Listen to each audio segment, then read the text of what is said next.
So, Namaskar, good morning. Uh, Before we start today, I'll just tell you that keep your Saturday blocked because we may need to extend this session till Saturday. So, I'll try to cover, but I don't want to rush also at the same time. So, keep your Saturday blocked. And those who can't attend on Saturday, the recordings will be available. Maybe you can go through it. But yeah, but for now, keep it blocked. So moving ahead from where we were yesterday. So yesterday, what we saw was basically uh, the basic prompt writing, the principles of prompt engineering, those things. And we discussed a little about the prompt patterns, prompt frameworks, and prompt templates. I was thinking after yesterday's session about what can be a more relevant example related to differentiate. I know it's very difficult to differentiate between the prompt patterns, prompt templates, and prompt frameworks. Okay, these are three distinct terms, but they are very similar to each other. So that's why it is very difficult to actually conceptualize. But I was thinking about it, like what can be a more relevant example. So the relevant example is like, uh, and let us take it in context of a proposal. In context of a proposal, what do we do? The legal disclaimer page or cover the cover letter in that case, not in every case, but cover letter, not cover letter may not be in every case, but say the legal disclaimer which we put in every proposal as the beginning, at the opening of the proposal or the end of the proposal, wherever we put it. What do we do there? We have a standard text written there, and there are certain blanks which we fill in based on the context of that proposal. Okay, it may be the client name, it may be the country, it may be some other it may be a different type of services, may have different types of disclaimers, legal disclaimers. So we fill in those blanks, and just by filling those blanks, they complete that particular document. That it makes that legal disclaimer uh, complete for that particular proposal. This is the example of a prompt template. In a prompt template, basically you write a prompt, but you keep certain placeholders where you can replace those placeholders by some value, some data, or some value, or in terms of prompt engineering, some context, giving it some context, and then the prompt can be executed. So basically, it is a more like a prompt which is repeatable and which does not change much in its action. Only what changes is the context. So those context part you keep it as variable as a placeholders. That's a prompt template.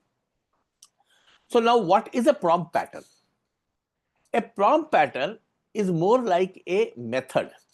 Okay, like a method we follow. Suppose a method we follow for say generating the compliance matrix. Now, what do we do in that method? Of course, the method we follow for a compliance matrix is different from a method we follow for writing an executive summary or writing a proposal section, a specific proposal section. They're all part of the proposal. They're all having some objective, some task, but their method, the way we do that, the tasks or the actions which we take may be different. In case of a compliance matrix, we read through the entire proposal. We try to find out which are those statements which are mandatory, we find out those statements which if not met, our proposal may have it will may get rejected or may not be even considered. So we identify those statements, and then we categorize those requirements depending on the type of their compliance. It may be a organizational level compliance requirement that your organization must have this many number of people, or this many number of this many number of quality certifications, or this many number of locations, whatever it may be, the organization level. It may be related to your technical capability level, that you may have this many number of certified people, or you may need to have done this type of 5 or 10 or different type of projects. So we categorize them based on their we classify them, not categorize, we classify them, and then we create a document with all these metrics, and we keep it as a compliance checklist. We provide it in the proposal, like a proposal compliance, where we refer where we insert the proposal section where that compliance requirement is being met, so that the evaluators can check those things. So that is the approach what we take. Okay, when we write an executive summary, we write it we follow a different method. We use first, maybe we have a structure in mind, that the first thing what we will talk about is the vision of the client, and how we are aligned as an organization with their vision. Then we may talk about their specific problems, or their specific problems, what they are they are facing, and how we understand that problem. And then we write how we are going to solve that problem, and what benefits we will deliver, what value we will create, what timelines we have, what capabilities have. So all that thing we write, and then at the end we conclude with maybe the next action steps, or we point out to specific sections in our proposal. So there is a specific method for doing that. Okay. And likewise, for writing a proposal section, we have a specific method. For creating a commercial code, we have a specific method. These methods do not change from proposal to proposal. The method you follow for writing, for creating a compliance matrix, the method you follow for creating a executive summary, the method you follow for creating a commercial code, or unless and until the code format is different, they will not change. They are repeatable. These are examples of prompt patterns. These are prompt patterns are proven. And why do we use those? Why do we use those patterns? Because they are proven. They have worked. We know that is a standard approach what we take. They have worked in the past. So we try to follow that. So it's a standardized approach, which is standardized, which is proven, and which assures us that the outcome of that prompt will be as per our expectations. Okay, so that is a prompt pattern. So now, is the difference between a prompt pattern and prompt template clear?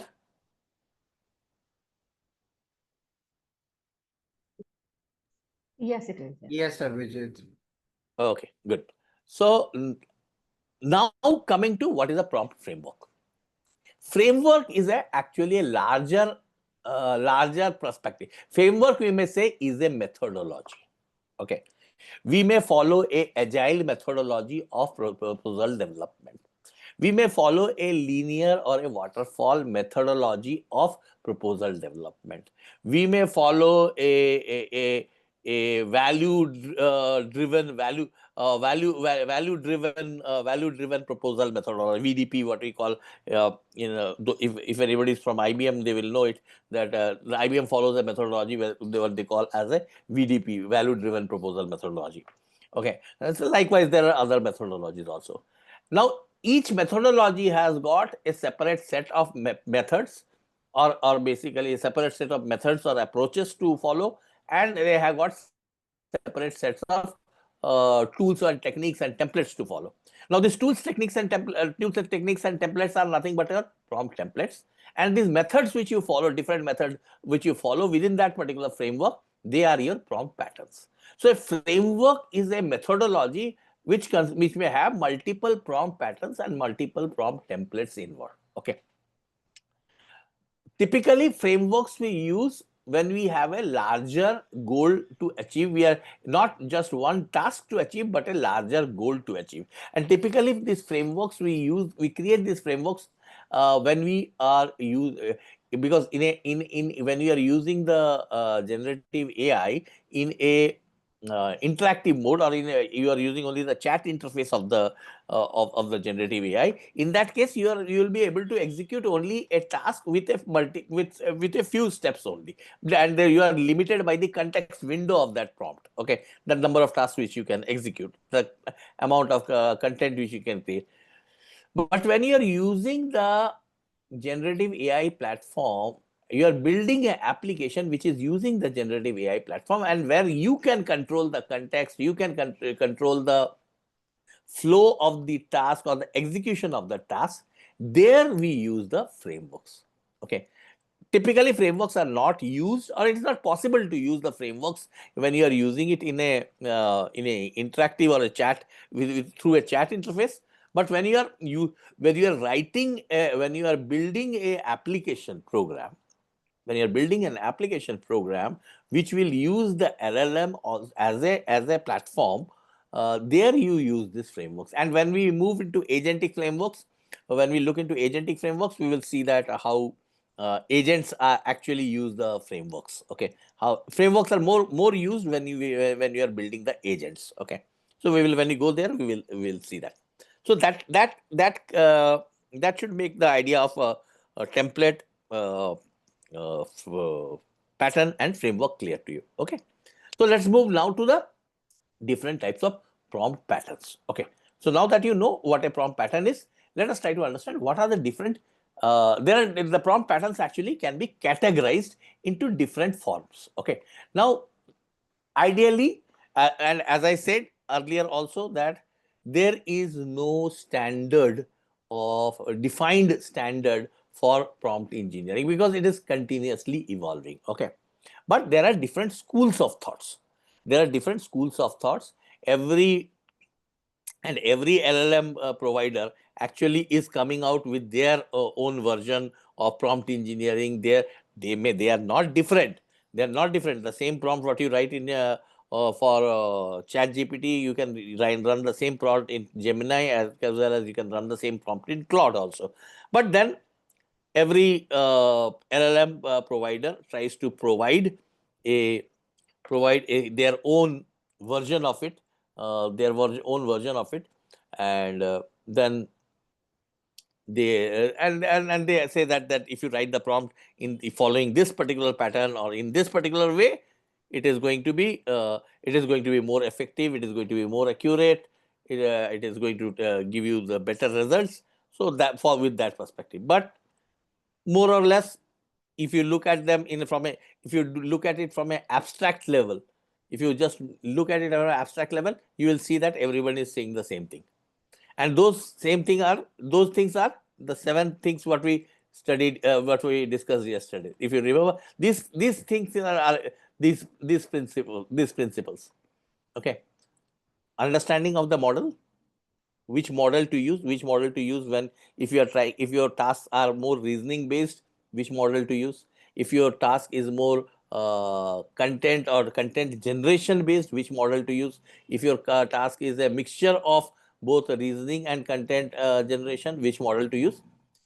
Providing the right context. So these principles, being very specific, precision and clarity, so that there is no ambiguity, and being balanced specificity, not too much, not too less. Okay, doing that, and then organizing the problem. Although, let me also tell you one thing, that how you write the prompt, the sequence in which you write the statements, the prompt will get executed. It is not like any other programming language in which if you don't follow the syntax, the program will not get compiled, or you will get an error. In prompt engineering, that doesn't happen. Whatever you write, the prompt will get executed. It will give you some result. But the quality of that inference will depend on how the LLM interprets your prompt. Okay. So for that reason, if you are giving your prompt in a structure, or you are you are writing your instructions in a structured way, it becomes clearer for the LLM of your objectives and your goal, and it goes. It is similar, like the example we have given is like a well-structured proposal. Now you can put the executive summary at the end of your proposal or in the middle of your proposal. It is still there, right? But if you want to give the evaluators a overview of your entire proposal and state your value proposition upfront, you will put it in the front. So it's simple like that. Okay. Then output guidance is telling in what format you want the output to be.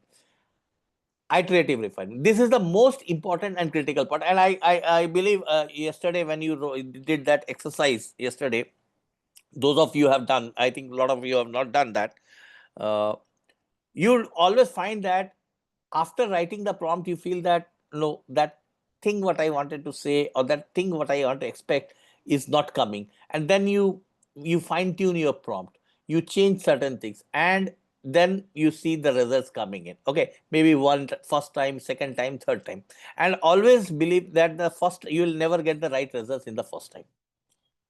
Okay, so prompt engineering is always iterative. There's an iterative refinement. You can continuously go on refining, and there's no limit to it. Okay, there's no limit that the LLM will say, okay, no, I can't do anything anymore.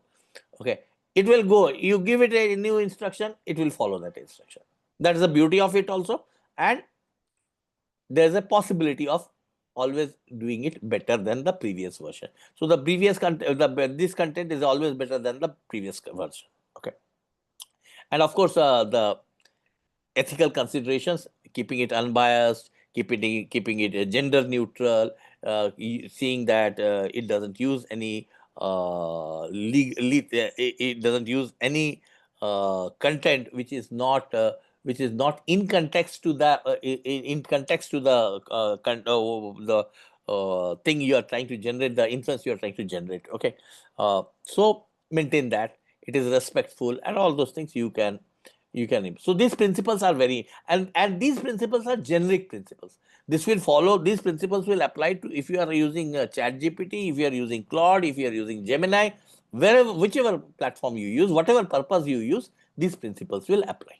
Okay. So let me go back to the different categories of prompts. So ideally, if you can see, prompts can be categorized in 7 different categories. Okay, and this is also at a very this is also very, I will say it is it is a agnostic of any LLM platform. This is agnostic of any LLM platform. This is generic to every for every LLM platform. The first set of patterns basically are known as we call them the essential patterns. And these are basically the foundational build. We call these the foundational building blocks. These are like, this can work anywhere. Like in any country. Can you please mute? So these prompts can work, can be applied in any context. Okay, and they are very sturdy prompts. These are very sturdy prompts. So you will get the result. You will get the result, and you will get a result of to a accuracy level, or basically to a effective level, or effectiveness, from an effectiveness perspective, 75-80% effectiveness you will find in these patterns. Okay, and that's why they are known as the building blocks, the foundational building blocks. The next set of patterns is basically what we call as the reversal patterns, where basically now when you are using the essential patterns, or you are giving an instruction to a prompt, what are you doing? You are giving an instruction to the prompt, to the LLM, and the LLM is following those instructions and giving you back the content. Now, many times it may be such that you yourself do not know that what instruction to give. Okay.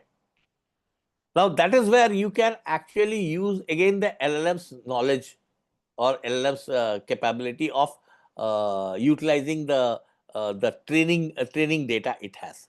And you can ask LLM to ask you what you want to do, and then tell you how you should do it. Okay, so basically what you're doing is you're turning the table. So instead of you asking all the questions to generative AI, you are asking generative AI to lead the conversation.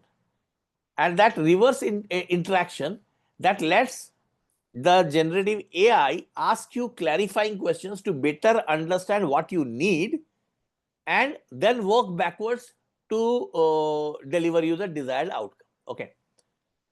So instead of telling the LLM to do something, you are asking the LLM, say, tell me how I should do it, or ask me what I want to do. And when I tell you what I want to do, tell me what I should do. Okay. So you are basically making your LLM more like your guide, and LLM is guiding you on how to write the prompt or whatever you are asking for. Okay, that is basically what we call as the reversal patterns, right? And it's a very helpful pattern, I will tell you. Self-improvement patterns are basically, they are like once you generate a prompt, or once you write a prompt and you are using that prompt to get the results, but you want to fine tune that prompt more. You want to fine tune that prompt. You can actually use these patterns, the self-improvement patterns, and these will actually help you to get. These are more like think of it like a proposal reviewer. You have written the content. The content is more or less in line with what the answer to that proposal question should be, or to that proposal section should be.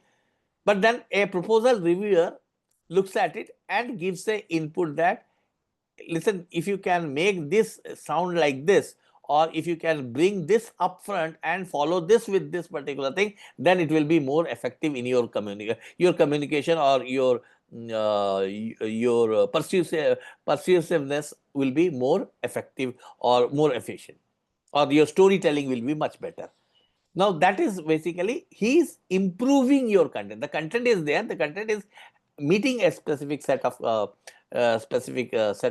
requirements and quality standards, but you are improving the quality standards. Even that you can do through prompting. Okay. Structure patterns. Structure patterns are again little sort of I would say they're complex, but they are, you can use it for executing complex tasks or organizing complex work into more manageable pieces. Right? Okay. Similarly, like when you get a large proposal to work, what do? You break it down. You break it down in different sections. You don't start approaching it from top to bottom. Like, okay, I will first write the executive summary, then I will create the table of content. Then on the table of content is the first item is our understanding. I will fill in that. Rather, what do? You break in that.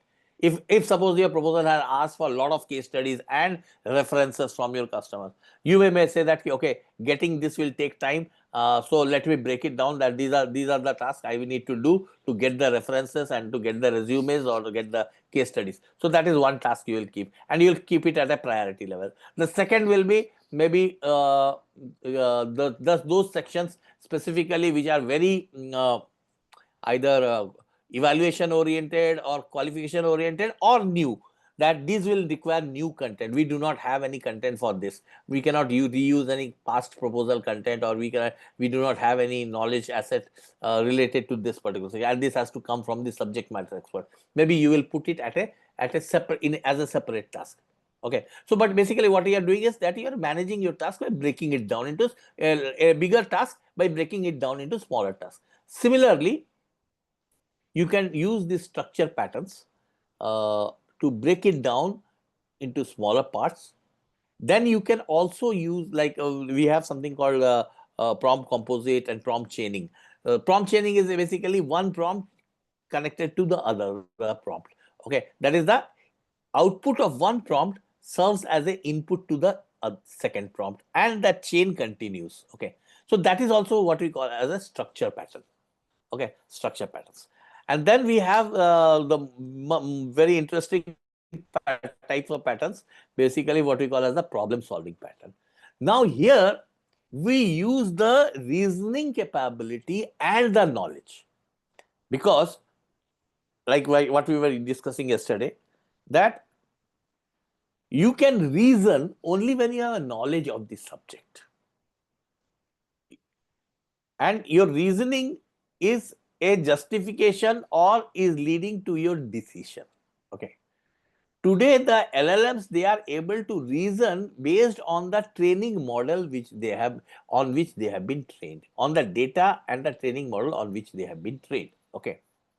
And obviously, when the training data is coming from the entire content in the internet, from other specific sources, then obviously that content is much bigger. That knowledge base is much bigger than that of an individual human being, not you or not me for anyone. Okay. So how do I use that for problem solving? So these problem solving patterns, basically, they use that reasoning capability of the LLM and the training model to solve a problem. And you will see, and we will see some good problems which we face in our role as a bid manager, as a proposal manager, how we can use generative AI to solve those problems. So using generative AI for problem solving, those are the problem solving patterns. And then you have got the performance patterns. Performance patterns are again like fine tuning the pattern. That how do you make the prompt more efficient? How do you make it use more creative or even more specific? Both you can control both. You can make the prompt creative, and at times you will go wild. Uh, at the same time, you can make it very specific that it will stick to only that. Only you will not go there. How do you control the repeatability of the content? That you say that this content should not be repeated if I ask you again once again. Okay, or this if I ask you this question, the answer should not change how as many number of times I ask you. Okay, so that is basically that. Even that factor you can control. They cannot be controlled through your prompt, but there are, like yesterday I was showing another prompt playground. So on the playground, you can go and do those settings. Those are settings. Okay, they are in an interactive mode. You cannot change the settings, but in a programmatic mode, where basically you are building an application and using the LLM's APIs, there you can do these controls, or you can implement these controls. Okay, whether it's for managing the memory, model memory management, or it is the model parameter tuning. So those tunings or the parameters also, not every parameter, but a few of the parameters like top K, top P, these parameters can be changed. Okay, and these parameters, when these parameters change, the quality of your inference, the quality of the content which is getting generated, they also change equally, likewise. Okay. Then finally, you have the risk mitigation patterns. Now we know that GenAI, whatever capability, whatever strength GenAI provides, but that all comes with a level of risk. That risk can be due to multiple reasons. Okay, that risk can be due to the model not being trained on that information, or model training does not have that information. And because, but as I said, model, even if the model doesn't have that information, it will create some information which it thinks is the most likely.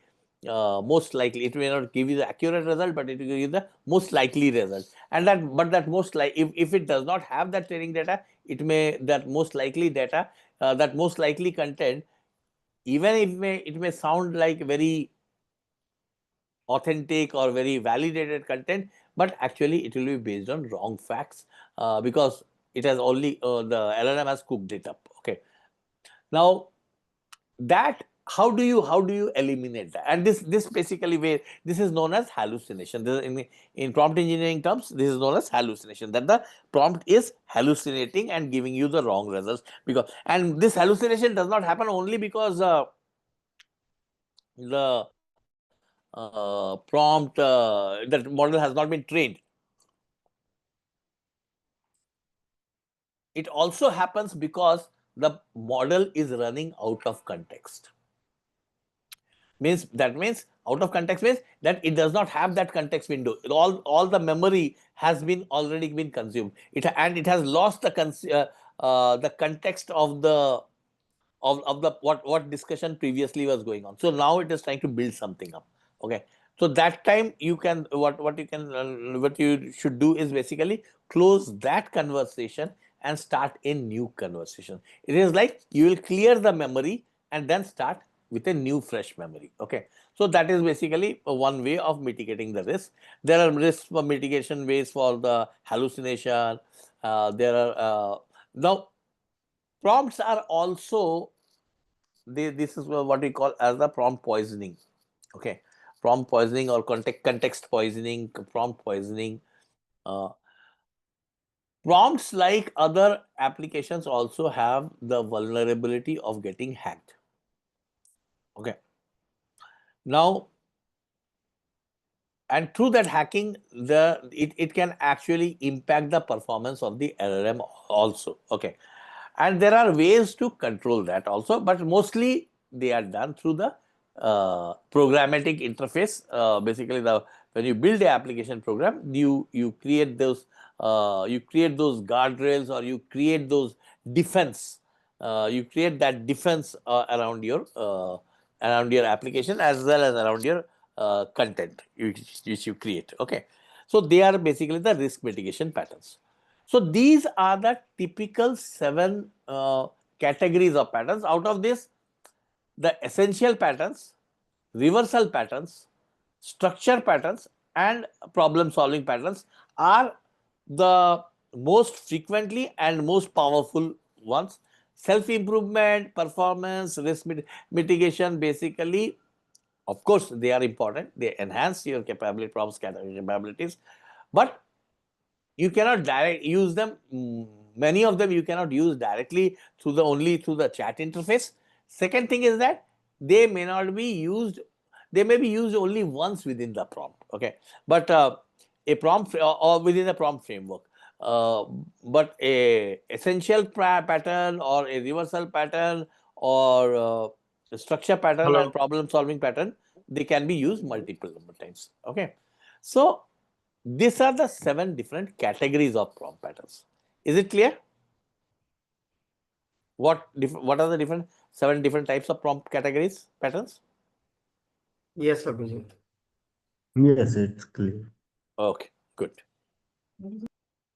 Now let us see some and now onwards we will see the examples. We will see all the examples and we will execute the examples. And all the examples I will show you are going to be related to the domain, to the functional domain of bid and proposal management. Okay, but they may not be like writing a proposal section or something, but anyway, when we get there, I will show you. Okay, so what I will do is that now what I will follow is that basically I will give you the pattern name and I will describe the structure of the pattern, and then I will show you the real prompt written using that pattern. Okay, so that will explain you how the pattern is actually implemented. What you need to understand is the implementation of the pattern, because I may be using it for a different use case, you may be using it for a different use case, and you can use it for multiple use cases. Okay, the use cases will vary, but the structure, the objective, and more importantly is the attributes or the elements of the pattern. Is understanding the elements of the pattern is important, and then seeing that what if that element is there and what if that element is not there, how it is going to change. Okay, so the first basically is the prompt template pattern. These are standard patterns. Then we have the universal simulation patterns. As I said, is a reusable fill in the blank pattern framework where you fill in the variable data and it works. Then you have the universal simulation pattern. This is basically like you are assuming AI to be a domain expert, based on its existing knowledge base, and you are giving it a specific role, and you are asking for it to execute a specific task. Ensured prompting pattern is basically where you are giving a prompt. Okay, I will explain them when I get to there. Ensured prompting is basically you are not only giving the prompt the instructions of what you want to do, but you are also giving it the examples also. Okay, and when you give it an example, it tries to contextualize it, or it basically tries to stick to that example. It takes the example as the reference and stick to it. Okay, and prompt contextualization is basically where you are providing it a background information of why you want it and how the constraints also defining the constraint. Like yesterday we were defining in the prompt the constraint that I want to do it within say 30 days or whatever number of things which you are planning. So those are the constraints. Okay, so prompt contextualization can be providing background information as well as providing constraints. Okay, now remember one thing very clearly, that your purpose of what is the, or rather let me ask you, what according to you is the purpose of writing a prompt? What do you think? What, according to you, is the purpose of writing a prompt? Anyone?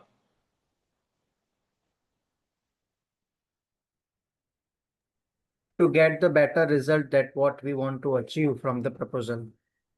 Good. That is one reason, that I want to achieve a specific result. Basically, the prompt is giving you back what we call as the inference. Okay. I want a inference. I want a better inference. Okay. But better inference is fine. What else? What else can you do? To reduce the time of work, how much time it takes me to do that work. Good. That is also the repeatability, that I don't want to repeat the same task again and again. I know that this is a fixed set of actions, tasks to be done, and it has to give an output. I want to do it. I want to get that done. So fine. Good. Good. Give a good first level response, maybe which will not make us spend time on the basic kind of thought process, right? And just make us think in a second level, third level kind of a more strategic thinking, right? Right. That is also very important, that it may also give you a different perspective. Because what happens with us humans is that, and specifically we proposal writer people, is that we are always in a hurry to complete. Okay. So whenever we see something, if it looks familiar, we try to assume that what we know or what we have is the right thing to put there. So we just simply put it there, right? We think that, oh, this question I have heard this question before, I have answered this question before, this is it. Now, while that may be true for some context, like as long as it is related to some static content, like the information related to your company or information related to any specific information which is not going to change over a period of time, and over a period of time, or with the changed context, that is fine with that. But what if the same content has to be created for a different context? So that is what we call, that the content needs to be contextualized. It needs to be made, or what do you say, client focused, right? Client focused writing. What do you mean by client focused writing? What it means is that the content which you have, that should be meaningful for the client. It should create a value for the client. It should be interesting for the client. It should not be a generic content like a marketing brochure. Okay. So that is the reason there is a difference between a marketing brochure and a proposal, because a proposal is being specifically created, right? So what I was trying to say is that we as humans, we always have something what we call as a cognitive bias. We are always biased towards what is there in our cognitive intelligence, what we know. But does that mean that what we know is the only thing that is there? Possibly no. Or rather, no. My knowledge is limited only to my learning. I may not be knowing everything in the world. And it is not possible also. But since the LLM has been trained over the data from the entire internet, coming from different people, different countries, different cultures, there may be a different perspective. So LLM can also be a sort of a consultant for you to give you a different perspective. Okay. And maybe that perspective may be from a client's perspective, the perspective from a competitor's perspective, a content from a market perspective. So your prompt can be, you can write your prompt also to not only to generate content, but also as a strategic, what Rajesh was saying about the possibility of using a third level or second level or third level of thinking. Yes, that is actually the real power of prompt engineering. Okay.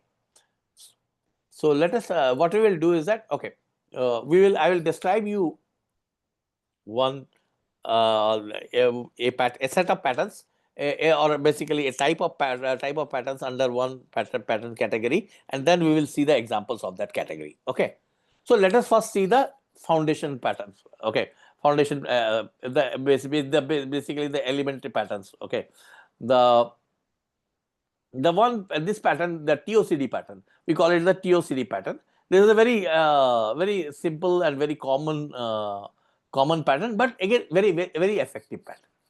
When you write your prompt following this particular pattern, you will really get very quality inference. Okay. Now, what are the attributes of this pattern? The 4 attributes are the foundational elements of the pattern. First is basically the task. The second is the output. The third is the context, and the fourth is the data. Now, how do you put that? So you define the task by giving the each element basically has got a different set of attributes. Now, the task can be giving it a role, giving it a command, or giving it a specific topic. Okay, like the task can be act like a bid manager. The output again can have different attributes. It can be the format, it can be the structure, it can be the qualities, it can be the content, it can be the do's and don'ts also. So you can tell the prompt that give it to me in the form of a table or a bullet list or a detailed informative thing like that. Okay. The context is providing it a perspective or a goal or a target audience. Like I am a bid manager and I am preparing the RFP. So I am giving it a context. My goal is to help my executive management take a bid or no bid decision. So I am giving it a goal. I am writing it for I am writing it for the CIO of the company, and it has for the CIO of the company. Okay, so that's the target audience. Okay, and data. Like I want you to follow these guidelines, or say suppose you have got a style guide or you have some guidelines to follow. I want you to follow these guidelines. So that is basically providing the data externally to the prompt, and with that the prompt gets executed. Okay, similar to the TOCD there is another pattern called the RTAO platform. Okay, now you will run that prompt writing TOCD, you will create the same prompt creating the RTO problem. You will not see, you will ask me like what is the difference then between them? There is a difference. There is a difference. And when you write the same prompt using the 2 patterns, you will see the difference. In the RTO, the key elements are role, T is specifically the task, A is specific stands for the audience, and O is the output. Okay. Now, what is different here? Here you are giving a task, output, context, and data. What you are adding in the RTO is the audience. Okay. You have the role which is here in the TO. Here you can see the role is here. Then you have the task which is here given here in the task as a part of it. Then you have got the audience. You are not writing the audience, but you can give a target audience in the part of the context also. Okay. And then we have got the output. So here you see the output is here also. So where do you use RTO and where do you use the TOCD? When you are writing it for a generic audience, when you want your content to be more generalized, there you can use the TOCD. But when you want to write this very specific, when you want the content to be very specific to a specific audience or a role, there you should always, and you want to be very specific on the task, like each task has to be executed step by step, very accurately. There, where you need more precision, when you need more precision and more niche and more segmentized content, there you can use RTO. That is the difference between TOCD and the RTO. Okay, is it clear? And when you see the examples, it will become much more clear. Perfect pattern is basically again a extension of the TOCD and the RTO. Only thing in TOCD and RTO is, okay, I was talking now that when we were talking about the risk and mitigation, about prompt poisoning. This happens within the LLM when you're working on when you're working intensively with the prompts. That the prompt itself gets biased. That it starts assuming that he has been asking this question repetitively, he is liking this. Because understand one thing, the LLM is based on the deep learning algorithm, and the deep learning algorithm is a part or extension of the machine learning. And the basic of machine learning is to learn from the user's behavior. Okay. So fundamentally within the LLM, the machine learning is also happening at a layer, in a specific layer of the LLM. We saw the transformer layer. So in one layer is actually the machine is also learning, because based on its learning, it is creating its those parameters. It is setting those parameters, okay, based on the learnings. Okay. So those parameters are continuously changing internally. Okay. So many times the prompt itself gets biased, and that is what we call as the prompt. And that bias can happen because of the system. That bias can also be done by human. Okay. By writing the prompt in a way that you want to make the output of the prompt always biased towards something. Okay. So that is what we call as the prompt poisoning. Now, to clear the prompt, to basically, how do you get over the prompt poisoning? It is basically reset the context. Okay. So when you are trying to write a perfect pattern prompt, a prompt using the perfect pattern, the first thing what you do is reset all the context. There should not be any context there. Reset all the context. Then you define the role, set the context, provide it the background information, provide it a goal or an outcome which you want, provide it the output format in which the content should be there, and also the constraints, minimum 30 words, minimum 100 words, minimum 2 lines or 1 line description. That are the output and the output constraints. Okay. And then what you can more do is provide it some more extra information, because the more information you provide, the more accurate your results will be. Okay.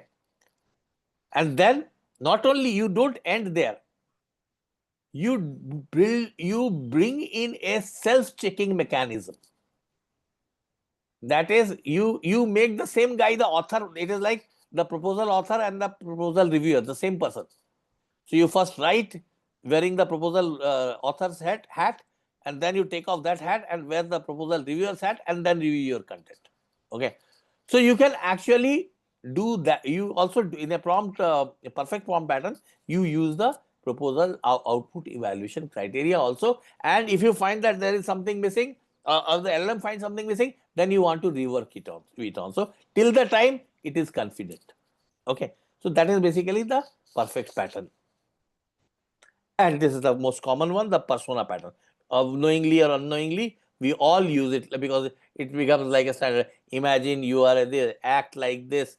I want you to believe that you are like this. And you can give it the structure of a role. You can give it the persona of even of a living human being, a popular living human being who is known for some of his for his attributes, and even for a particular scenario. Okay. So these are the 4 different types of prompts which we call as the essential prompts. Okay. These are the essential prompts, and another thing is that there is no guideline that if you are using the TOCD pattern, you cannot use the RTAO pattern, or you cannot use the persona pattern. You can combine multiple patterns also together. Or you can use one pattern and then use the output of that created by that pattern, the prompt using that pattern, to another prompt using another pattern. Okay. Because their tasks and objectives are different. Okay. So this is something which you always need to keep in mind. And the most important thing what you need to keep in mind is that, and this is a practice, this is a behavior, this is a practice, that never write your prompt in the chat window. If you write it in the chat window, you will be limited by your thoughts. And because you will always be in a hurry to press that enter key and see the result.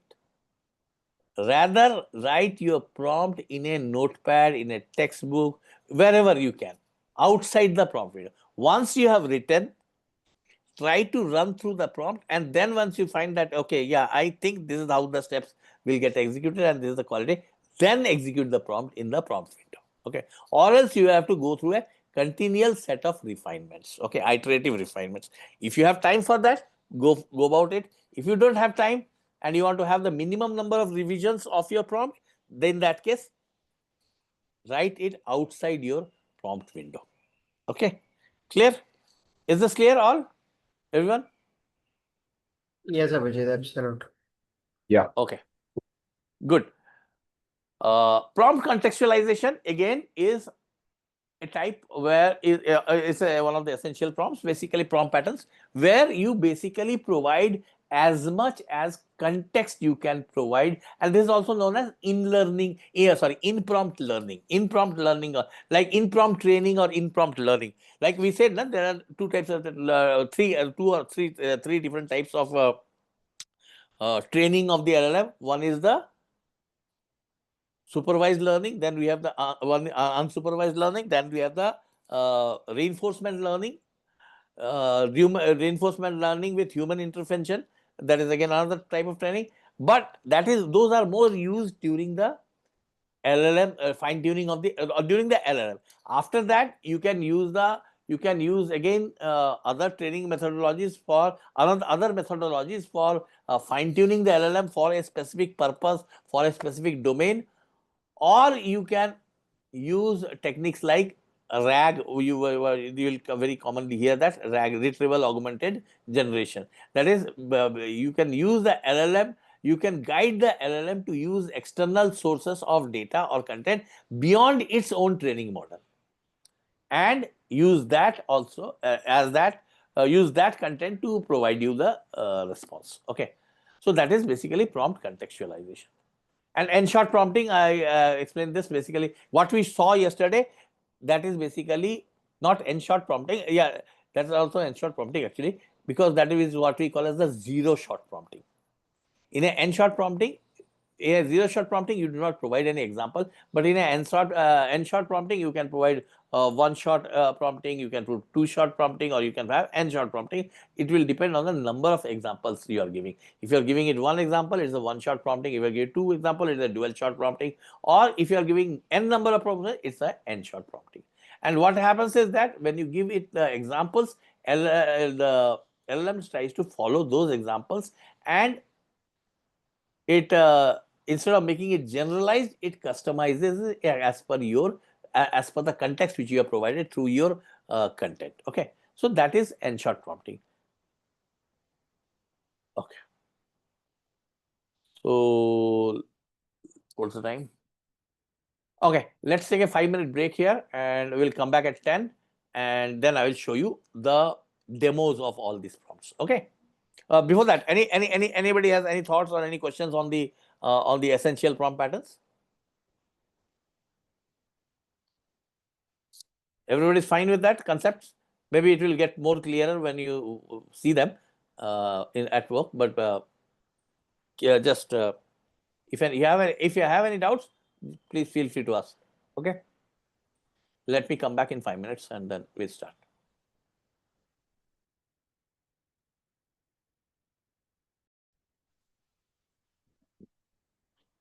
Okay. Abhijit, all sections, task, output, context, data, you paste everything in single prompt? Yeah. Okay. Just Okay. So basically, you see, what I am going to use this is for.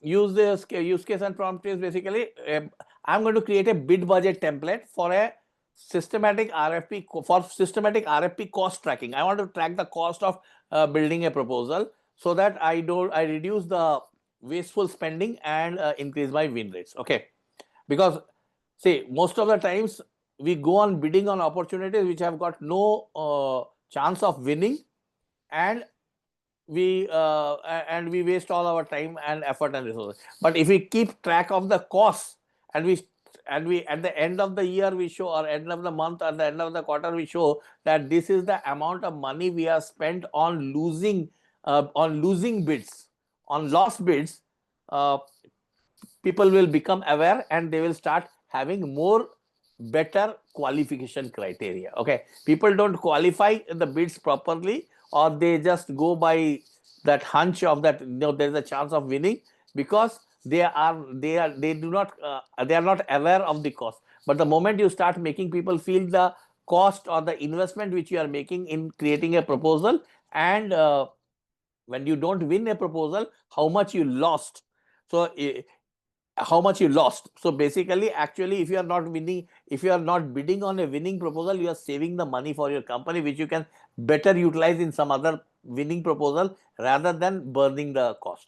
Okay, so basically I want to develop a bid budget template for which will allow me to track the RFP costs and reduce wasteful time. That is my goal. Okay, so what I am doing, my task is, that is, I am assigning it a role. You don't have to don't follow what I have written. Try to understand how and why I have written that. Okay, don't try to say in the format in which I have written or the language I have written. Okay, so act like an expert bid manager with decades of project management experience. What I am doing here, I am assigning it a role, but along with the role, I am giving the role a background. That I am a bid manager, but I have got a background of project management experience. Okay, that means this is something what we call as the grounding of the prompt. Okay, that I am setting the context. I am grounding the prompt. Okay, by you are going to behave like an expert bid manager, but not just only expert bid manager. You also have project management experience also. Okay, I am topping it up by saying you specialize in identifying project costs and preparing project budgets. So now, even though I have given a project management experience, but project management experience can be a lot of things. It can be risk management, it can be operations management, it can be execution, it can be communication management. But I am saying that you specialize in project it can be quality management, but I am saying that you specialize in project identifying, and what I am saying, identifying project costs and preparing project budgets. So I am giving it a sense of the task also, what it has to do. But I am clearly defining the task here. Your task is to create a bid budget. And again, I am giving it this bid budget, I am giving it a context for a government proposal your company is planning to submit in response to a RFP. Okay. So for every instruction which I am giving it a context. Okay. Act like a expert bid manager is an instruction I am giving to the LLM. But with that, I am giving it a context with decades. The context is the background of project management experience, specialize in identifying project costs and preparing tasks. You create task bid budget and then now I am the output format. I am now specifying the format. You will create the bid budget in a report in a table format. The bid budget should include. I am giving it the specification. Phase-wise task, efforts at task level, resources required for a task completion, resource-wise cost, phase-wise cost, total cost, cost breakdown. Okay, and then I am giving it the context. What is the context? I am saying consider that the company responds and submits bids for government contracts for IT services. Again, I am giving the context. Again, I am getting it more context here by setting that it is for IT services. Compliance requirements are mandatory for government business. So I am also giving it more information that boss, the government bids are very compliance heavy, so it will take extra time or extra effort for the compliance part. So take that into account. Also, I am saying include costs for non-payroll activities. Okay, so don't just calculate the cost based on how many people are working for how many hours, but it also include the non-payroll activities like bank guarantees, insurance, travel expense, printing, courier charges, etc. All are take care of every cost involved. And what I am saying is you will refer to the provided RFP as a reference to identify the task. So basically, I am giving it a RFP as a data, that use this RFP from the government and identify what all tasks you need to prepare a response to this RFP, identify what resources you require, identify what costs you require. And for the cost, I am saying that there is a cost analysis document which I have prepared. Please refer to that cost analysis document, pick up the rates from there, okay, for identifying the resources and the rate card for the resource, okay. Now, I could have simply given it a budget, develop a budget for developing a system RFP for cost tracking, okay. Now, let us try doing that itself first. That is basically a generic basic prompt. Or I could have written, you are a bid manager, I want to create a bid template for RFP cross tracking, okay. Now, what would have been the result out of it?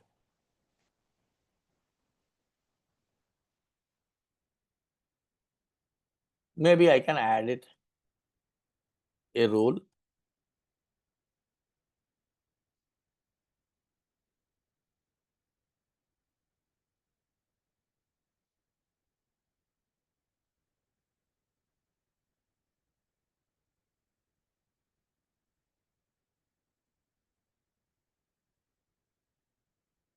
Your task is to develop a system.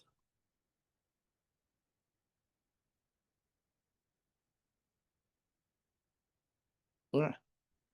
So it is giving me a bid budget template, generic bid budget template like this, okay. So it is a very generic template and I can just add, how can you update it usually, this, okay. Now I want to use it very specifically because I am now going to use it very specifically for this. So I will just copy this from here. You can keep this role format and other things, but okay, let me copy it from here.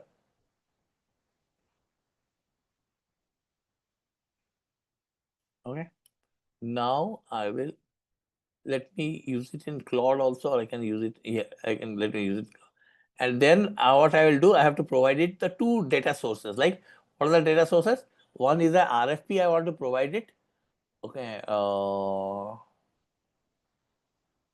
I will give it this RFP. This is a government RFP, real government RFP here. I have given it. And then I will give it the rate card and the data sheet. That is another document which I already have, which has got the rate card. Let me see where I have that.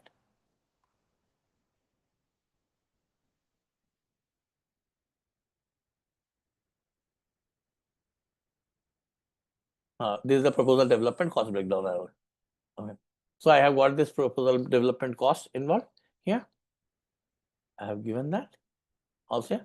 Now see that difference.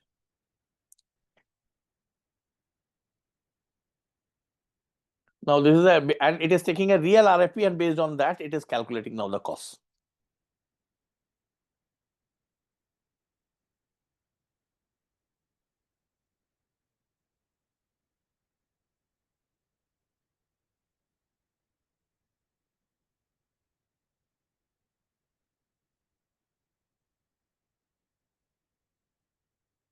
Now you see it has given me the total to cost summary. It has given me the breakdown by the phases.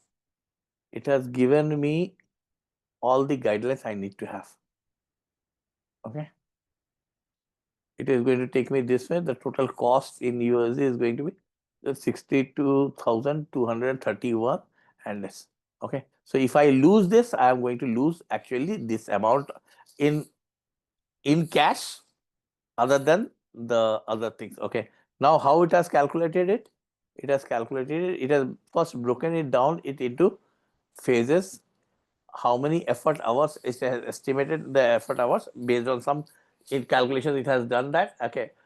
Now I can even tell it that help me to understand how you have calculated the effort estimates, right? The effort hours. hours for each phase.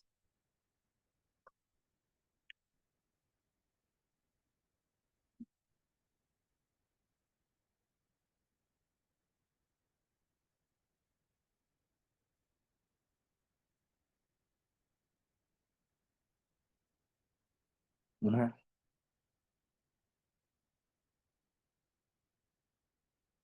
Now, where is it coming from? Where is it coming from? Anyone guessing where it is coming from? This data? I think the rate card that you have shared with Rate Yes, card right. and the RFP document. So it is taking the task from the rate card. Where is it? So if you see the rate card, so the rate card has got the cost assumptions and the task ID descriptions. Okay. And who are the primary resources, who are the support resources, and what are the effort hours typically. Opportunity assessment in the sense 8 hours it is taken. This is the cost. So it is taking this from here and calculating that from here. Got it? So you can see the subtotals it has calculated from here. So it is basically taking the tasks from here and the rates also from here. Okay. So effectively to know the bid budget, we know the this rate card for all the roles. Then, Yeah. I mean, then only we will get the bid budget, right? yeah, obviously you'll need to know that rate card will always be there, na, with that because when you are working there, every role has within the HR or the offer. If generally companies keep it for the billable roles, okay. Correct. But for the non-billable roles also there is a rate card. You can always assume, na, ki bhai, this is the if somebody at my level, if the salary level is this much, then this is going to be the hourly rate for it. Okay. Hmm. The CTC plus 40%. Okay. The whatever is the CTC of the employee plus 40%, which is actually the actual cost to cost of service. Okay. And they divided by 200. Divided by 200. 200 is going to be a per man day cost. That divided by 7.5, which is the productive hours of work. Okay. What is that 40% of math? Sorry, I didn't get that. The cost of that employee to the organization. Your cost is only your salary is not your cost. What about the place where you are sitting, the AC which you are enjoying, the Oh. pantry, the administrative, all the HR person who is running after you, who is going to take that cost? Okay, okay, understood. Okay. So cost of the CTC plus 40% divided by 200 divided by 8 is your per hour cost, rate cost. So that you can very easily. I saw, Abhijit, your prompt itself become a sort of a small framework for this kind of answer that we want to derive from any other RFPs, right? No, the prompt is not a framework. It is a prompt. Now I will combine these 4 or 5 prompts and create a framework. Okay. Okay, but this is exactly what can you see the level to which you can go? If you spend your time in writing this prompt once, then you know what you can, it becomes an asset for you. Exactly. Yeah. Instead of using the prompt to create a content and improve the story a day, think of using it for the strategic purpose. Honestly, if anybody is asked to do this create a bid budget, how much time will it take for the person to do that? If he's not a pricing guy or a finance guy? First thing is, will he be able to even think like how to do it? Exactly. It may take a couple of hours, maybe a day. Near about full one business day. And how much time it took for you to do it if you know how to do it? But obviously, then you need to know this. Key, yes, if I have to do this thing. This is the approach I need to do. I have to do it. I have to break down the task into the entire RFP into subtasks, and then do that, and then this. Okay, so that you can do. Okay. Next, let us use a RTO for let us. So this is the TOCD format. Okay, you saw what is the task, how we have defined the task, how we have given the output format, how we have given the context, how, and the data we have provided, and how it has happened. Now you can use this, you can replace this with 10 number of examples. 10 number of things what you can do. You will know that, okay, first I have to define the task. Who is the right person to do that? What sort of background should that person have? What sort of experience should that person have? Okay, that you can do. Then what output do I need? What do I want that person to do? Your task, I want that person to do this. Okay, how do I want the output format? What should be there in that content? I know this. So that is your output format. What context? What should that person know for creating this, for executing this task? What should I tell him? What information should he have? So that becomes the context. And what data can he refer to, or what reference can be? Even if you don't provide the data, it will still do it. But when you start thinking like that and putting that, you will see that you will be able to write a prompt for anything what you want to do. Tell me one task in the bid and proposal management framework from the opportunity identification capture, from the capture to negotiation. I will write a prompt and I will show you how it can be done. And it can be done better than a human. I bet on that. I can bet on that.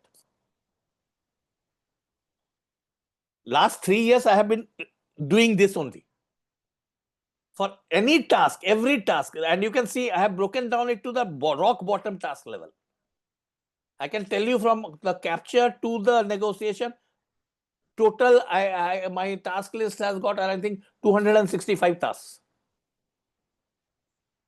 I've gone to that rock bottom level, because when you have to fine tune a process, you cannot do it at the top level.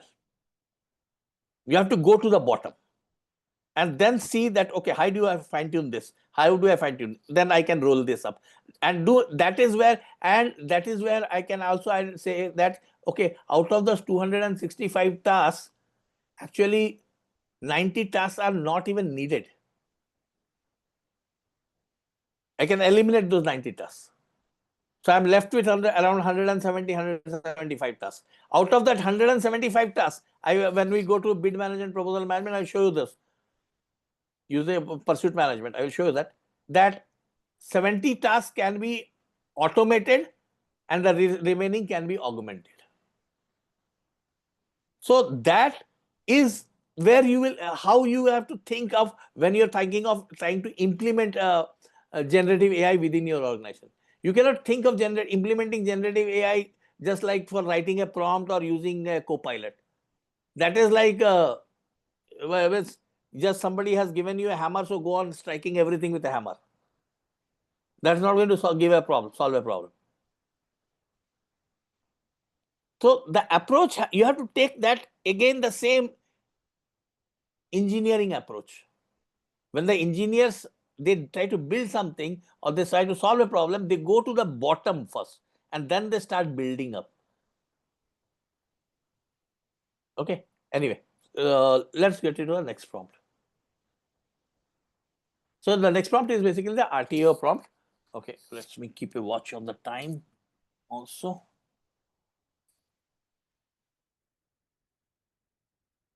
Now connected to desktop OldBlue 7S. Okay. इस speed में जाएंगे तो 2 हफ्ता हो जा लगेगा. Anyway, we are the second prompt is 10:52. Okay. Anyway, so but anyway, this is good that we are discussing this. So because this will remain with you. So what we are going to do is, yes, analyze the objective is basically we'll analyze a RFP and prepare an entire requirement analysis document with data-driven insights for the executive management. Data-driven insights means that I am going to tell that, okay, it is not about the requirement I am analyzing, and I am going to tell that whether I have gotten the similar type of opportunities before, what is my objective of my executive, the goal of the executive management is to optimize the investment in customer acquisition by bidding on opportunities with high probability of win and maintain a steady win rate for the market confidence. Okay. So I want this is my objective of the market. What I will do is that I will act like a bid I will act like a bid analyst. Your task is to prepare a RFP analysis report. You will read, analyze, and identify key requirements. You will read line by line of the RFP, think through each section, every statement as a requirement or as an information. So every statement, and this is again one thing you have to understand. Every statement in a RFP is either a requirement or it's an information. Okay.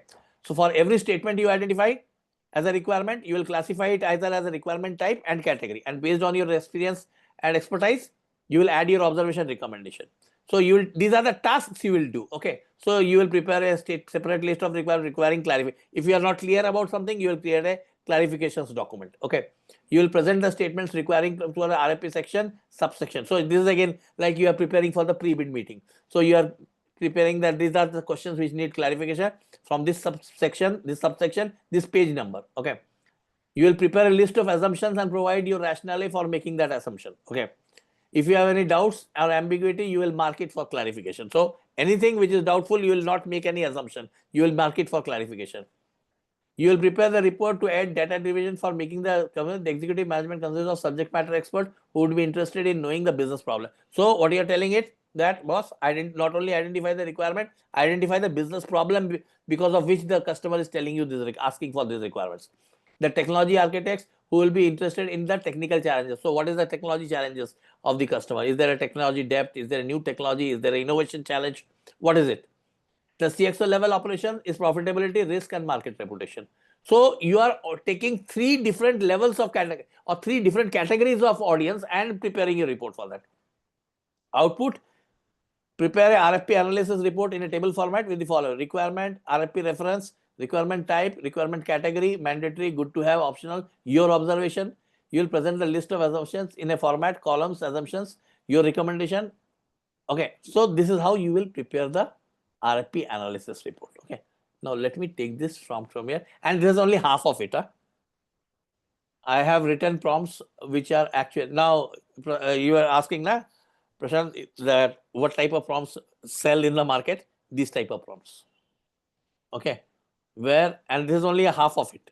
No, just a half of it. I have written the prompt which can actually give you, based on your past capability documents or capability matrices, capability metrics, will be able to tell you what is your probability of winning over here. Okay. What is your chances of winning over here? Okay. So let me take it from here.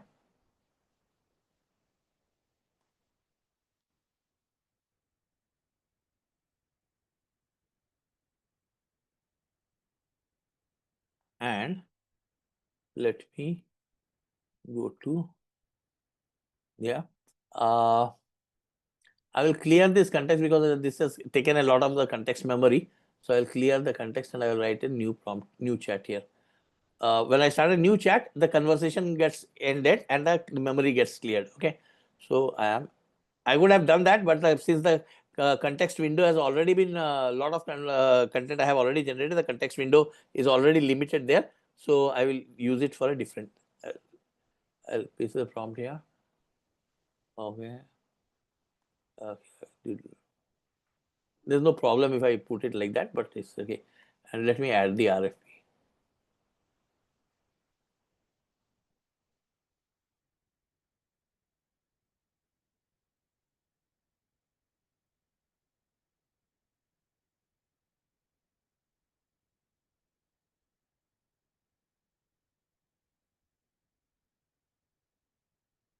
Now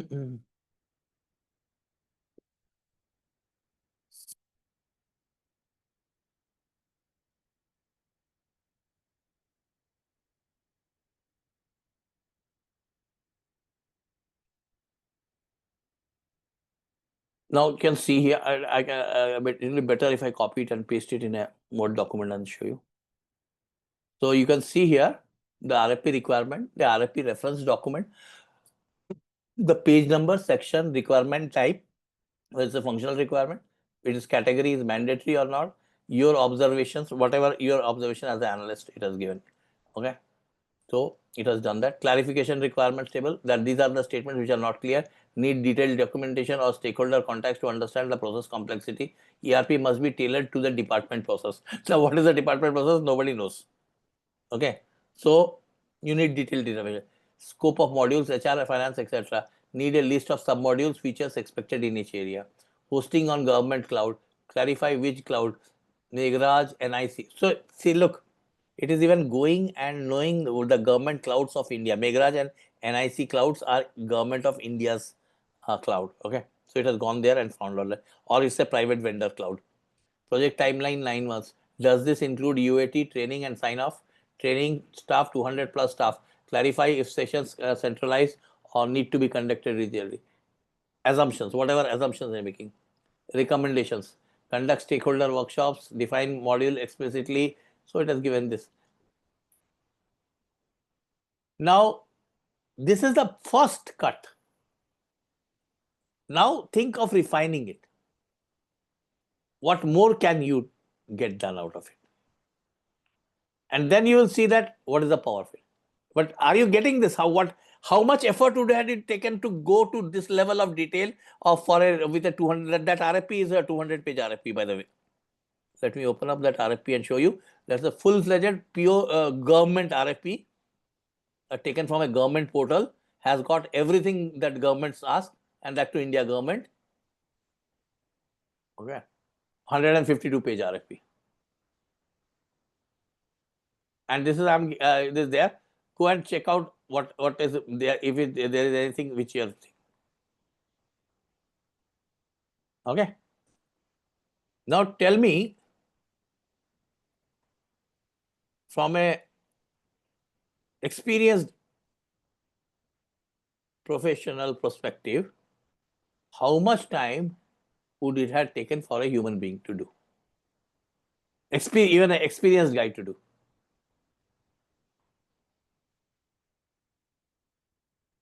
You guys are doing this day in, day out, right? 4 to 5 days at least.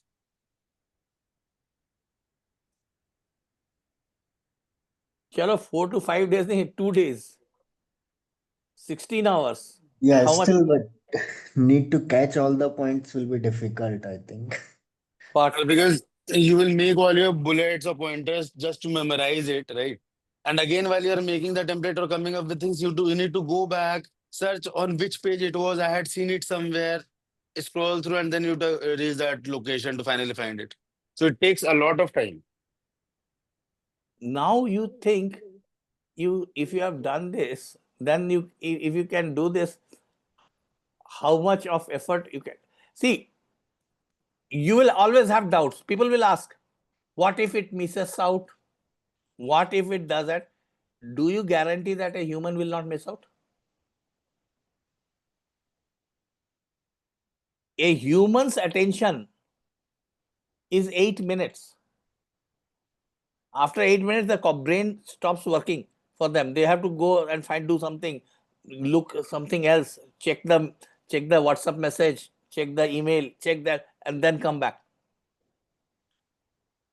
The switching, here there is no switching involved. And you can always verify it. Now, I have done it for all the 152 pages in one shot. Do it in shots of 5 pages or 10 pages, or do it in sections, that I want you to do it for this section. Then only I will proceed. When I show you the interactive prompts, I will show you that. Then how you can do it one step by step. Interactive prompts where you can ask it, okay, let us do it. You are my co-pilot, you are my partner. We will do it, read it together. First 5 pages, first next 10 pages, next 3 pages. Now then that time the context window is limited. So you will get, your context window is bigger. So you will get more accuracy there. But the point is that today, if it is able to do it with the interface, tomorrow with the agentic AI, with larger context windows, with larger capabilities, can you imagine what all things it can do?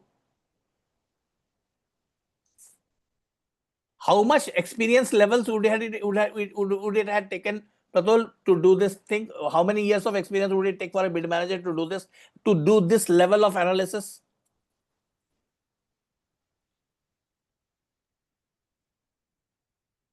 Seven, 8 years of good amount of experience. 7, 8 years, good amount of experience, right? And 2 days effort. Yeah. Now, how much? Now, anybody who knows this to do has that experience to do and has this prompt written as a part of his prompt library, like what Pratul was talking about, as a part of a prompt library or as a prompt agent or a GPT created. What would it take to find that prompt and upload the RFP document, right? Yeah. How much experience and skill does that require? Fresher can do also. So now you understand where we are. Where is it heading?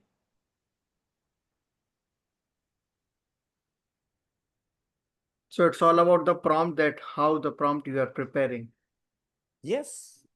Your experience is directly proportional to the level of your prompts, right?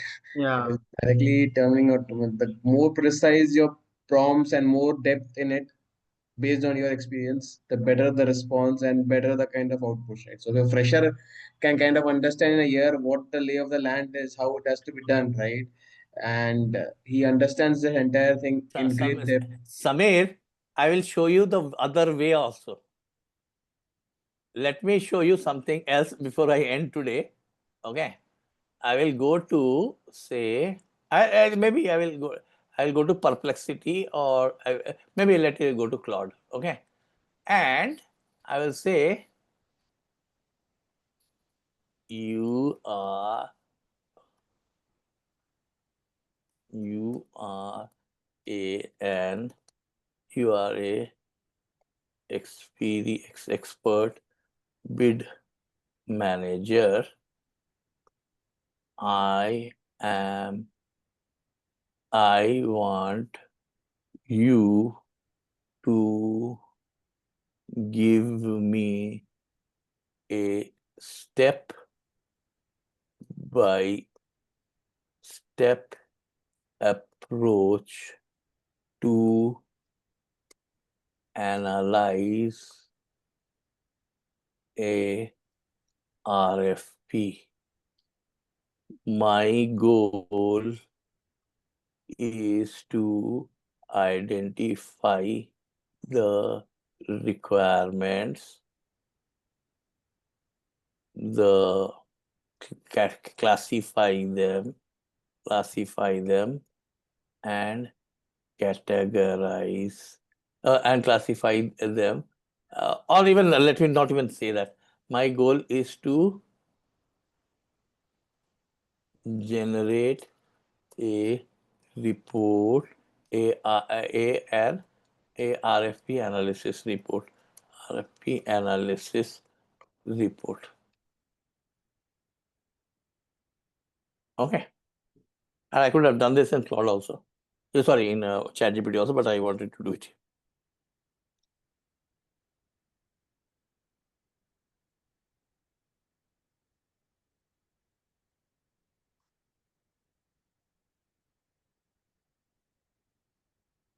So, you see, download inventory all document, create a master document checklist, and set a centralized process, executive review service theory.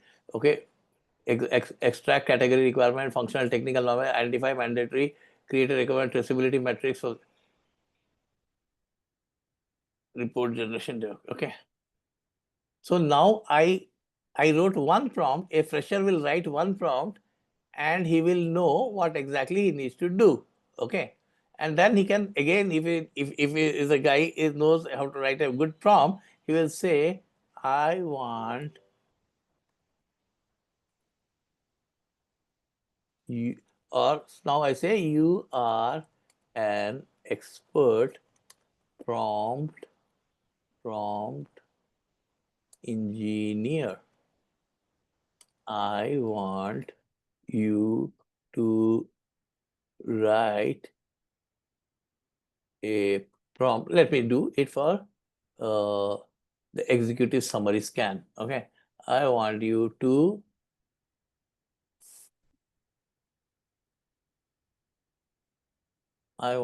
write a prompt that will follow the instructions in the executive summary scan. Executive summary scan and generate what is again here? And assess.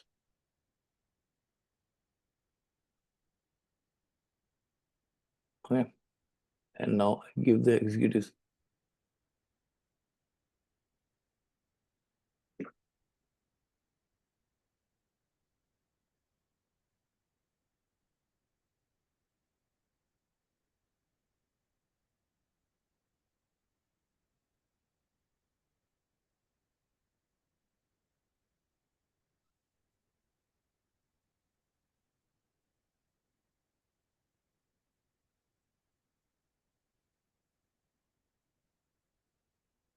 Got it?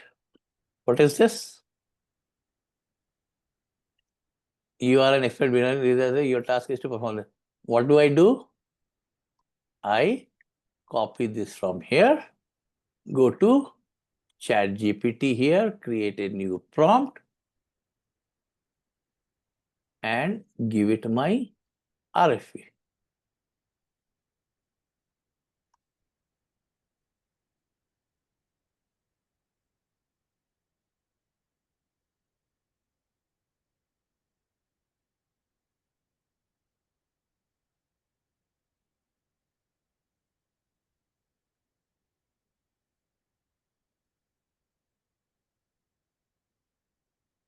See, the entire RFP analysis report is ready with one prompt. And I did not know anything about how to do a RFP analysis.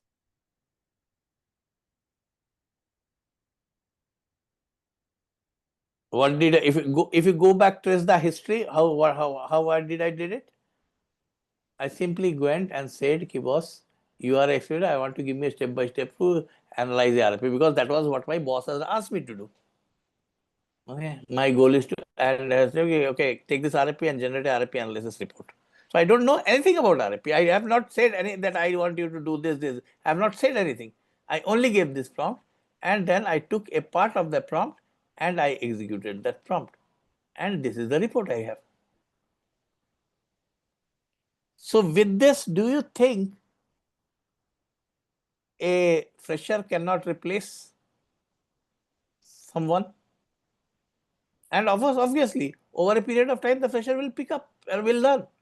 Is there anything different here? Are you guys getting my point? Very true, Vijit. Yes, Allow- correct. Huh? Alarming signal for us or for the home who are not using the chat GPT or other tools effectively. So see, so it is not, these are signals that you have to use it for something which is not being done, you have to do it for something which is not being done. Create some new value using this as a tool. If you are using it for the task, वो तो होगा यार. I told you na that 175 tasks it takes out of tasks. Those tasks can be done, and you are seeing it yourself, right? These are real. This is not a textbook example. These are examples of which you are doing the day in day out, every day, right? Work, right? Now you have to see that how do you use, the point, see, this is not to scare you. This is to show you the capability of it. What is the power of it? Now you have to think of how you can leverage this power to do something what others who are not using it are not able to do. Because that will create your differentiator. That will be your differentiator. Got my point?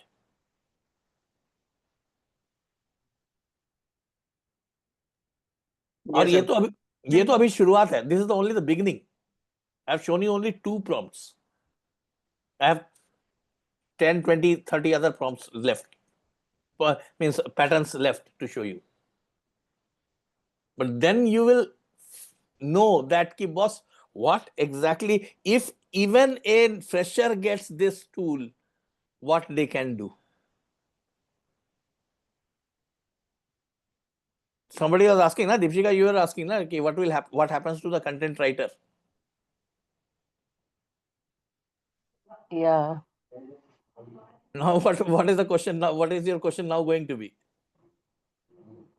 Yeah, actually, even before Gen AI or ChatGPT word also, I used to think that till how many years this bid function will be surviving for us? Like, companies will need higher experience bid manager or not, right? That's a question. So even after Gen AI, that's a more prominent question, right? That they will need the experienced bid manager 10, 15, 20, or The where question, the answer go. is very simple. The answer is very simple. Think like you are the CEO of the company, and your company has to respond to RFPs for a government or for anything. Has to respond to RFP. Whom would you hire? A very experienced guy knowing not knowing generative AI, but knowing how to bid and how to prepare, how to submit proposals, how to submit proposals, knowing everything about bid and proposal management, certified at practitioner level, professional level by APMP, or a guy who knows how to use generative AI and is ready to learn and find out how the bid and proposal management works. Probably the second option. So you answering your question. So that will answer you what is it. If you will not hire, why will you expect others to hire?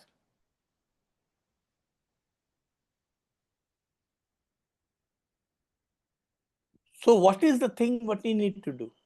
We need to find out or actually use this to do those things which are not being done, which we know, and everybody of us, each of you know that if we do this better, it can be your qualification criteria, it can be your win theme generation, it can be your competitive research, it can be your price to win research. Do those things which is not being done and create that value using Gen AI. Because rest all things, वो तो होता ही रहेगा. Got it? Okay. Anybody? Any questions? Anyone?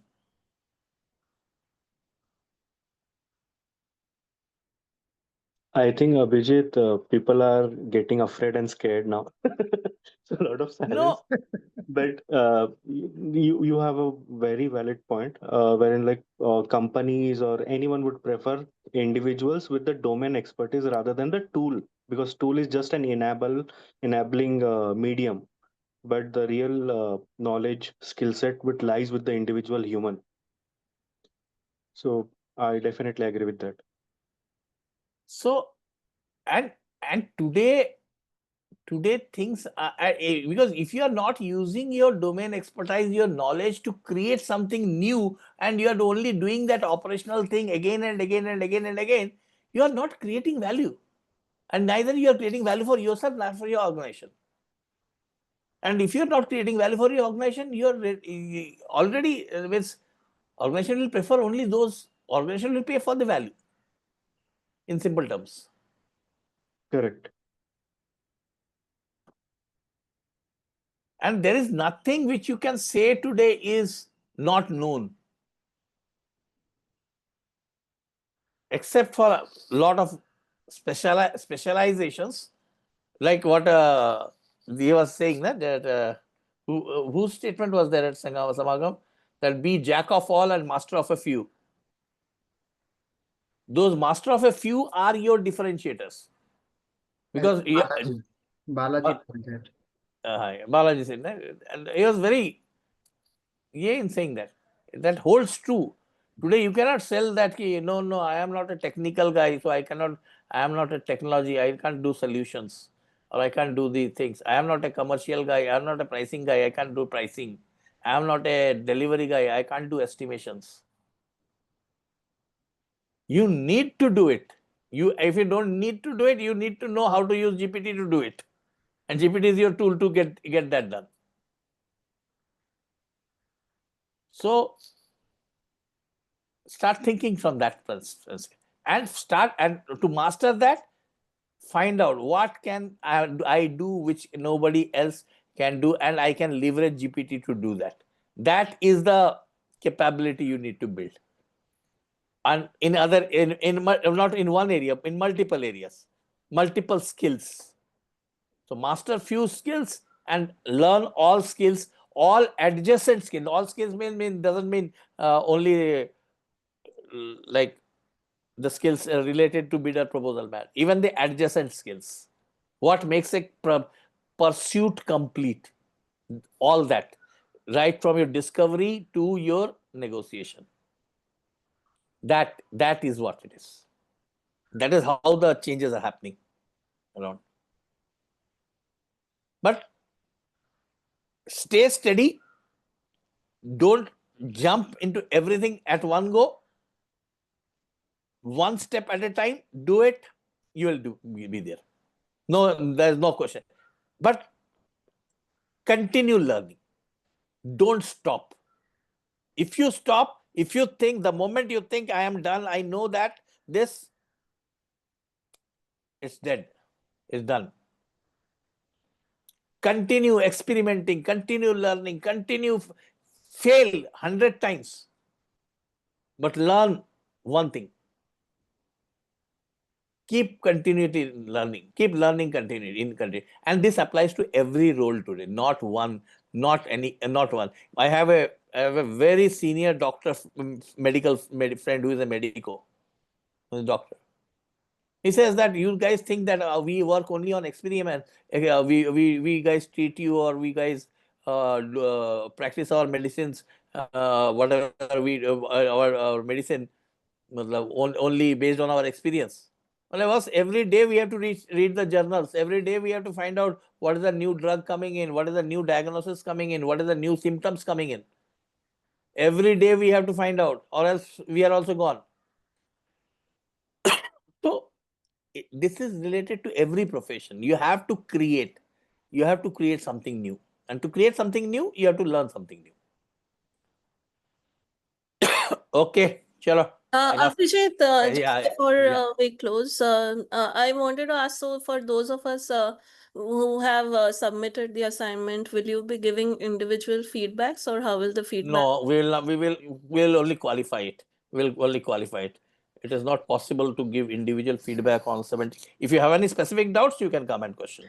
Yeah, and another feedback is, while I really appreciate the great length at which you are going to explain, but we are overshooting by almost 20 minutes, and it becomes. No, you can drop out. You can yeah, always but I drop don't out. want to miss the discussion. Then that is your choice. Yeah, so I would appreciate if we could be a little bit more mindful of the time. So thank you so much. No, I don't want to restrict it in a time. I am here to share. I am sharing it. If you feel you are getting restricted, you can always drop out.